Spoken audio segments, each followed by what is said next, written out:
Hello friends, welcome back to my channel पैसे की बात। और फ्रेंड्स, आज हम जो स्टॉक डिस्कस करने वाले हैं वो एक स्मॉल कैप कंपनी है और बहुत ही आप कहिए ओल्ड कंपनी है। 137 ईयर्स से ये एग्जिस्ट कर रही है और इस कंपनी का जो नाम है वो है किर्लोस्कर ब्रदर्स। ये कंपनी मैंने इसलिए चूज़ करी है क्योंकि ये कंपनी एक इंफ्रास्ट्रक्चर रिलेटेड जो भी एक्टिविटीज़ होती हैं उनसे डील करती है। ये कंपनीज का बेसिक काम ये है इस कंपनी का कि ये जो भी आपके पंप्स होते हैं वो सप्लाई करती है। जो भी इंफ्रास्ट्रक्चर प्रोजेक्ट्स होते हैं, जिन भी कंपनीज को अपने और इंडस्ट्रीज को चाहिए होते हैं पंप्स अपनी प्लांट प्रोसेस चलाने के लिए, उसमें ये उनको डील करती है। तो सबसे पहले मैं कंपनी का अगर क्वार्टरली रिजल्ट देखूं तो कंपनी का क्वार्टर रिजल्ट कुछ खास नहीं था, ठंडा ठंडा था। इसमें अगर आप देखेंगे एबिटा मार्जिन इनका 13% है और एबिटा इनका ईयर ऑन ईयर 0.5% ही बढ़ा था फाइनेंशियल 26 के क्वार्टर वन में। पैट मार्जिन का 6.9% है और उसमें भी सिर्फ 2.9% ही ईयर ऑन ईयर इनका इंक्रीज हुआ। रेवेन्यू इनका घट गया है, रेवेन्यू इनका 5% से घटा है। तो यानी कि जो भी इनके पंप्स हैं उनकी जो बिक्री है वो कम हो रही है, लेकिन इनका पैट मार्जिन और एबिटा मार्जिन ये इसलिए सस्टेन कर पाए हैं क्योंकि जो इनका रॉ मटेरियल लगता है बनाने में पंप्स, वो थोड़ा इनपुट कॉस्ट का प्रेशर इनका कम हुआ है, तो इसलिए एबिटा मार्जिन अपना सस्टेन कर पाए। इसके बाद अगर आप देखेंगे तो अगर मैं देखूँ इनका जो बिजनेस है, रेवेन्यू, सबसे ज़्यादा इनका रेवेन्यू आता है यूके से, फिर आता है यूएस से और यूरोप से भी कुछ इसका हिस्सा आता है इनके रेवेन्यू में, और थाईलैंड से आता है।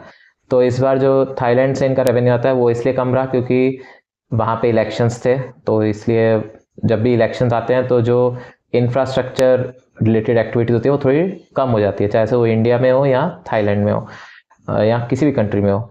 अगर आप यूके में देखेंगे तो यूके के साथ इनको एक बड़ी प्रॉब्लम आ रही है, जो इनका सबसे बड़ा मार्केट है, कि वहाँ पे डीकार्बनाइजेशन की तरफ वो कंट्री बढ़ रहा है और इसलिए वो धीरे धीरे इंडस्ट्रीज जो हैं उनको बंद कर रहे हैं जो ज़्यादा पॉल्यूटेड हैं। तो इस वजह से जो पंप्स हैं उनकी बिक्री उन इंडस्ट्रीज़ में नहीं हो पाएगी, तो इनके रेवेन्यू को वहाँ भी इफेक्ट आ रहा है।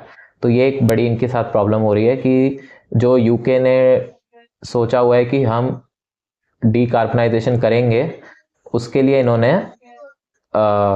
अपनी जो इंडस्ट्रीज है वो बंद करना चालू कर दिया है और इस वजह से इनका जो यूके का रेवेन्यू है वो थोड़ा इफेक्ट हुआ है।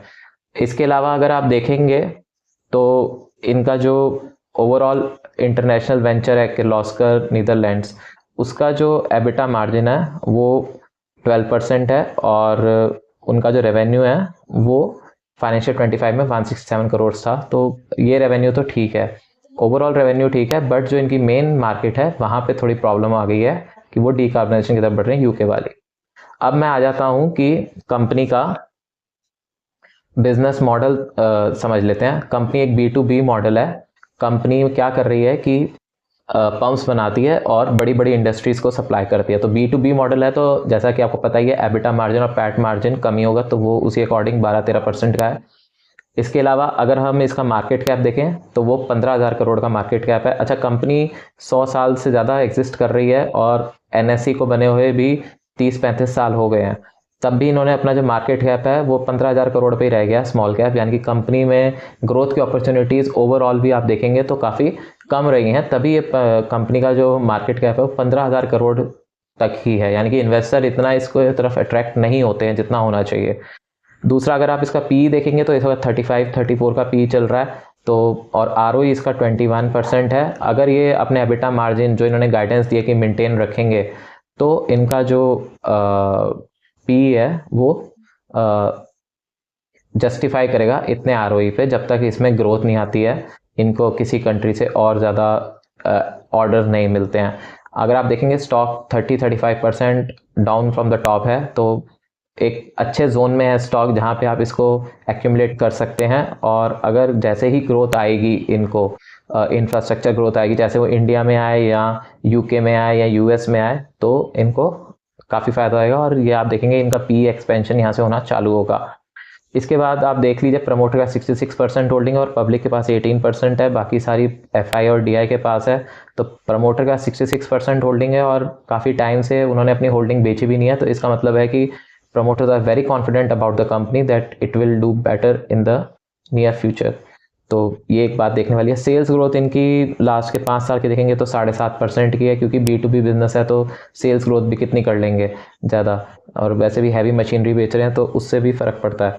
और EPS ग्रोथ इनका 41.9% हुआ है पिछले 5 साल में। तो ये भी इसलिए हुआ है क्योंकि जो इनके इनपुट कॉस्ट थे वो थोड़े कम हुए हैं और इन्होंने अपनी जो फैक्ट्री लेवल फ्लोर शॉप पे काफ़ी अच्छे से मैनेज करा चीज़ों को, तो ये एक अच्छी बात है। और अगर आप देखेंगे इनका जो मेन बिज़नेस होता है वो इरिगेशन डिपार्टमेंट में जितने भी पाइप्स लगती हैं तो उसमें जो पंप्स लगाने होते हैं वहाँ से आता है, और पेट्रोलियम जो रिफाइनरीज हैं उसमें जो पंप्स लगते हैं वहाँ से आता है। मेन इनका इरिगेशन और फिर सेकंड पावर से आता है और फिर पेट्रोकेमिकल फार्मास्यूटिकल्स से आता है। तो ये सब चीज़ें इस कंपनी में देखने वाली हैं। कंपनी वैल्यूएशन वाइज भी अट्रैक्टिव हो गई है काफ़ी, क्योंकि जो इसका PE ROE आ रहा है वो काफ़ी रीजनेबल लेवल्स पे है। लेकिन कंपनी के साथ ग्रोथ की प्रॉब्लम है कि ग्रोथ कहाँ से आएगी, तो ग्रोथ तभी आएगी जब कंपनी को ग्लोबली जो ऑर्डर्स मिलते हैं UK US से वो बढ़ेंगे। तो ये सब इसमें देखने वाली बात है।